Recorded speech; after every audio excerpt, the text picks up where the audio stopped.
একেবারে পুরোপুরি প্রস্তুত সিলেট ভোট নেওয়ার জন্য। এর মধ্যে সরঞ্জাম চলে এসেছে। সবচেয়ে বড় যেটি আলোচনা হচ্ছে যে সিলেটের 6টি আসনের মধ্যে ঠিক কে কোন আসনটি পাবে। বিশেষ করে সিলেট 1 আসন নিয়ে বেশি আলোচনা হচ্ছে। এই 1 আসনটা হচ্ছে একই সাথে মর্যাদার এবং এক ধরনের প্রচলন আছে যে এই 1 আসনে যিনি এমপি হবেন সেই প্রার্থী সরকার গঠন করতে পারে। আমরা স্থানীয় ভোটার এবং প্রার্থীদের সাথে কথা বলেছি, যারা নির্বাচন পর্যবেক্ষণ করেন তাদের সাথে কথা বলেছি।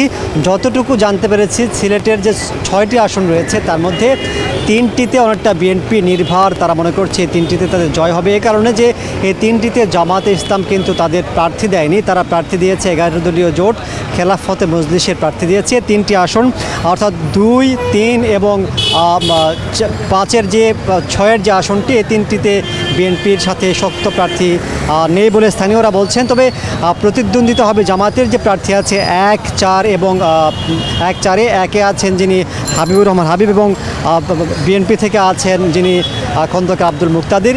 এই অর্থাৎ 3টি আসনের মধ্যে 2 দলের মধ্যে একটা কম্পিটিশন হবে। শেষ পর্যন্ত হয়তো 12 তারিখে পরে জানা যাবে কে জয়লাভ করবে। সিনথিয়া।